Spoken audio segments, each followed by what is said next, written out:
The Lord be with you. The beginning of the Holy Gospel according to Matthew.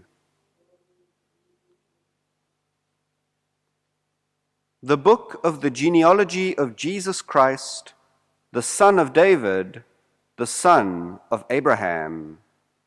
Abraham was the father of Isaac, and Isaac the father of Jacob, and Jacob the father of Judah and his brothers, and Judah the father of Perez, and Zerah by Tamar, and Perez the father of Hezron, and Hezron the father of Ram, and Ram the father of Amminadab, and Amminadab the father of Nahshon, and Nahshon the father of Salmon, and Salmon the father of Boaz by Rahab, and Boaz the father of Obed by Ruth, and Obed the father of Jesse, and Jesse the father of David, the king. And David was the father of Solomon by the wife of Uriah, and Solomon the father of Rehoboam, and Rehoboam the father of Abijah, and Abijah the father of Asa, and Asa the father of Jehoshaphat, and Jehoshaphat the father of Joram, and Joram the father of Uzziah, and Uzziah the father of Jotam, and Jotam the father of Ahaz, and Ahaz the father of Hezekiah, and Hezekiah the father of Manasseh, and Manasseh the father of Amos, and Amos the father of Josiah, and Josiah the father of Jeconiah and his brothers, at the time of the deportation to Babylon. And after the deportation to Babylon, Jeconiah was the father of Shealtiel, and Shealtiel the father of Zerubbabel, and Zerubbabel the father of Abiud, and Abiud the father of Eliakim, and Eliakim the father of Azor, and Azor the father of Zadok, and Zadok the father of Achim, and Achim the father of Eliud, and Eliud the father of Eleazar, and Eleazar the father of Matan, and Matan the father of Jacob, and Jacob was the father of Joseph, the husband of Mary, of whom Jesus was born, who is called Christ.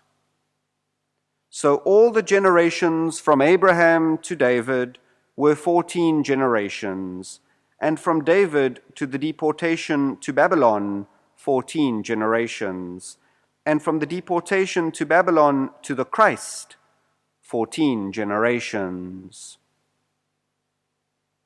The Gospel of the Lord.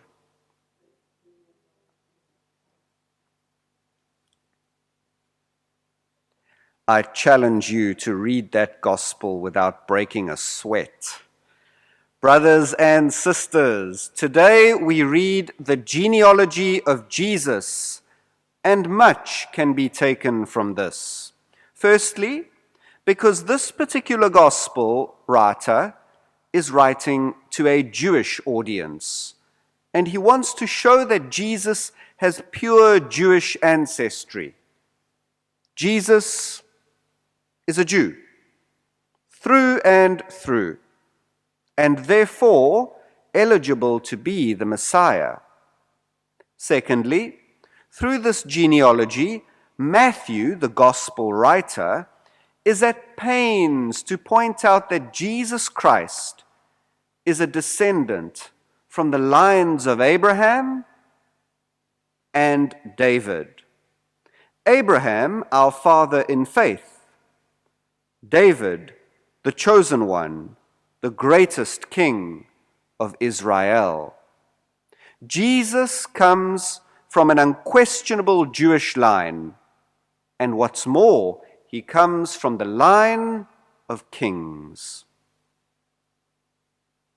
So close to Christmas, when we are about to celebrate the birth of Jesus, it's important to know and understand who he is and where he comes from in his own historical context.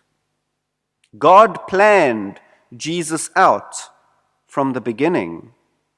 And since Abraham, like a domino effect, all the pieces perfectly fell into place until Christmas Day, until the day that Jesus Christ, son of Abraham, son of David, was born. And looking at this gospel, reflecting on this, I sometimes wonder, do we ever think about who we are and where we come from? Do we ever take time to consider how God has been with us all the way from before we were even born? Remember, brothers and sisters, for us, in our understanding, life begins at conception.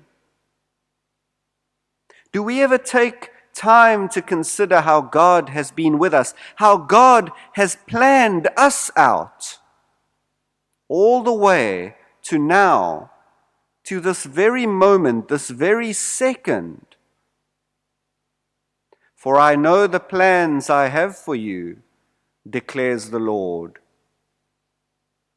Plans to heal you, plans to help you. He says to the prophet Jeremiah, in the scriptures it is written, I knit you together in your mother's womb. I knew you before you were born. Brothers and sisters, take some time today, on this beautiful, beautiful Belito Day, especially whilst our beaches are still sort of open, take some time today, in the light of this gospel, to reflect on where you've come from, who you are now, and how God has been with you since day one. Your journey, my journey, our journey isn't over yet. Well, your journey isn't over yet, not if you're listening to this anyway. And sometimes to know and take stock of where we are heading, it's important to look back and see where we've come from. To know and take stock of where we are heading, of where our journey is going, it's important to stop and look back to where we have come from. Brothers and sisters, that's what I encourage you to do today in the light of this gospel. Take a few minutes, just a few, in peace and quiet, and look back on where you've come from, how God has been with you, what your journey so far has been like, and that will give you a glimpse into where you are heading. Amen.